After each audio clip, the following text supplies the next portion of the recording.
Today we are going to discuss the concept beyond budgeting. Beyond budgeting is a movement where organizations seek to overcome the inherent limitations of the traditional budgeting approaches. Traditional budgeting approaches means पहले हम traditional budgets बनाते थे जिसमें कि cash budget, sales budget, cost budget, ये इस तरह के बजट्स हम बनाते थे। कैश बजट में हम ये देखते थे कि हमें कितनी कैश की रिक्वायरमेंट रहेगी साल में। सेल्स बजट में हम ये देखते थे कि हमें कितनी सेल्स अचीव करनी है। कॉस्ट बजट में हम ये देखते थे कि हमें कितनी कॉस्ट इनकर करनी चाहिए, मिनिमम टू मिनिमम। ये बियॉन्ड बजटिंग एक मॉडर्न कंसेप्ट है। ये आफ्टर द ट्रेडिशनल कंसेप्ट आया है। बियॉन्ड बजटिंग की रिक्वायरमेंट्स क्या थी? जो ट्रेडिशनल बजट था उसमें ब्यूरोक्रेसी की प्रॉब्लम थी और रिजिड कंट्रोल मैकेनिज्म थे। मींस कि जो बजट्स एक बार बन गए वो एम्प्लॉयज़ को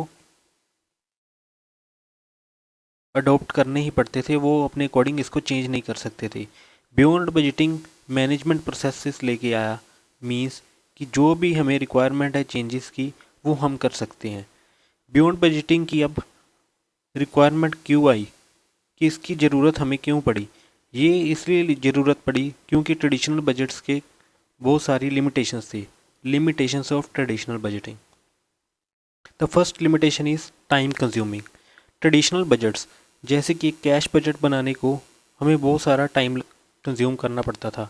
सेल्स बजट बनाने में बहुत सारा टाइम कंज्यूम करना पड़ता था। मींस हम अपनी प्लानिंग में ही बहुत ज़्यादा टाइम लगा देते थे कि जो भी हमें बजट्स बनाने हैं उसमें ही हमारा टाइम्स बहुत ज़्यादा कंज्यूम हो जाता था। The second limitation is barrier to change. Means एक एम्प्लॉय को अगर कोई बजट मिल गया कि इतनी ही उसे प्रोडक्शन रिक्वायरमेंट फुलफ़िल करनी है, वो अपने अकॉर्डिंग उस बजट को चेंज नहीं कर सकता था। कि अगर कोई प्रॉब्लम आई है, जैसे मशीन काम ही नहीं कर रही, तो उसे वो बजट को फुलफ़िल करना ही पड़ता था, वो क्वालिटी को कॉम्प्रोमाइज़ करता था। The third limitation is make people feel under valued. एक एम्प्लॉय है, उसको एक बजट्स मिल गया, उसे उसी बजट को फॉलो करना पड़ता था। अगर वो एम्प्लॉय एक इतना एफिशिएंट है कि वो उससे ज़्यादा प्रोडक्शन कर पा रहा है, बट वो अपने अकॉर्डिंग उस बजट को चेंज नहीं कर पाता था, इसीलिए वो डीमोटिवेट फील करता था कि वो अपने अकॉर्डिंग किसी भी चीज़ को नहीं कर सकता। The fourth limitation is concentrate on cost reduction. जो पहले ट्रेडिशनल बजट बनाए जाते थे उसमें मैक्सिमम कॉस्ट रिडक्शन पे ध्यान दिया जाता था, वैल्यू क्रिएशन पे ध्यान नहीं दिया जाता था। कि हर मैनेजर को यही होता था कि जो बजट है उसकी जो कॉस्ट की रिक्वायरमेंट है, जो कॉस्ट उसमें हमने मेंशन की है वही फुलफ़िल की जाए, वैल्यू क्रिएशन पे ध्यान नहीं दिया जाता था। The fifth limitation is developed and updated too infrequently. एक बजट जो साल के स्टार्टिंग में बन गया, उस बजट को चेंज नहीं कर किया जाता था। अगर कोई इन्वायरमेंट या इंडस्ट्री में कोई भी चेंजेस आती हैं, उस बजट्स को चेंज करना अलाउड नहीं था। द लास्ट लिमिटेशन इज़ री इन्फोर्स डिपार्टमेंटल बैरियर्स। एक डिपार्टमेंट है प्रोडक्शन, एक डिपार्टमेंट है सेल्स। अगर सेल्स डिपार्टमेंट ने देखा कि इस बार सेल्स नहीं हो रही, बट जो प्रोडक्शन डिपार्टमेंट को बजट मिला था वो अपने अकॉर्डिंग प्रोडक्शन कर ही जा रहा है, कर ही जा रहा है, तो ये एक्सेस प्रोडक्शन की सिचुएशन क्रिएट होगी। तो वो अपने अकॉर्डिंग वो उस बजट्स को चेंज नहीं कर पा रहेंगे, क्योंकि अपने अपने बजट्स हैं हर production department. Now we will discuss the characteristics of beyond budgeting. Beyond budgeting की क्या क्या करेक्टरिस्टिक्स है, क्या क्या फीचर्स हैं? The first one is more timely allocation of resources. जब भी कोई रिक्वायरमेंट होगी चेंजेस की, मतलब अगर प्रोडक्शन ज़्यादा करनी है तो उसी अकॉर्डिंग एलोकेट कर दिए जाएंगे रिसोर्सेज। जितने भी रिसोर्सेज की रिक्वायरमेंट होगी, कितने भी एम्प्लॉयज़ की रिक्वायरमेंट होगी, तो उसको भी एलोकेट कर दिया जाएगा। The second is encourage a culture of innovation. ये बियॉन्ड बजटिंग कंसेप्ट एक मॉडर्न कंसेप्ट है। ये इनोवेशन पे फोकस करता है कि अगर कोई टेक्नोलॉजी में चेंजेस आती हैं उसको हम चेंजेस कर सकते हैं उसमें। अगर प्रोडक्शन में कोई भी मशीन है, अगर उसमें कोई चेंजेस आती है तो हम उसको चेंज कर सकते हैं। The third is allow operational manager to react to the environment. एक ऑपरेशनल मैनेजर है, उसने देखा कि बजट में जो भी प्रोडक्शन की रिक्वायरमेंट थी वो तो वो देख ही रहा है, साथ में देख रहा है कि इन्वायरमेंट में कोई चेंजेस आती हैं। मींस अगर कस्टमर की डिमांड में कोई चेंजेस आती हैं तो उसी अकॉर्डिंग वो बजट को चेंज कर सकता है। Benchmarking can be incorporated in budgets. Benchmarking means a standard, a quality standard.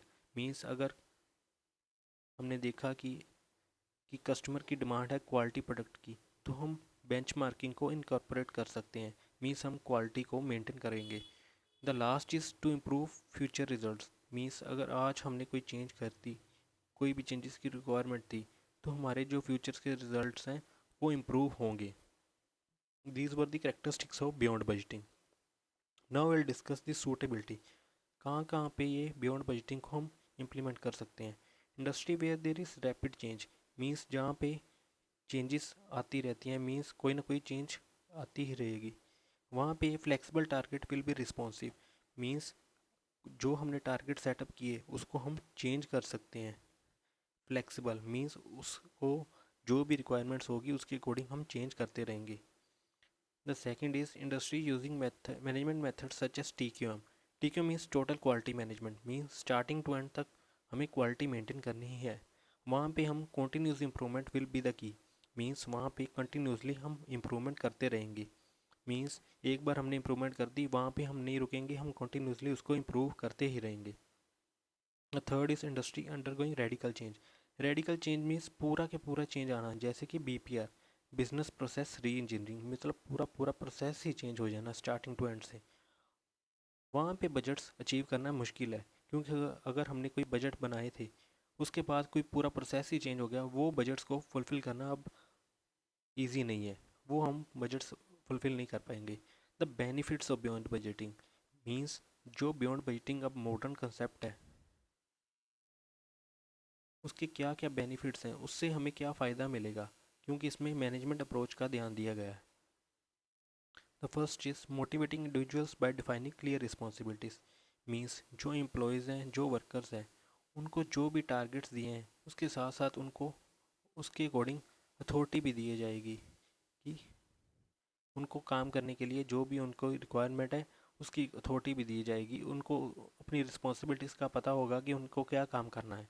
Proper delegation of authority means अगर एक प्रोडक्शन डिपार्टमेंट में एक कोई वर्कर है, उसको अगर प्रोडक्शन की रिस्पॉन्सिबिलिटी दी है तो उसको अथॉरिटी भी दी जाएगी कि वो रॉ मटेरियल को ला सकता है, रॉ मटेरियल को प्रोडक्शन में यूज़ कर सकता है।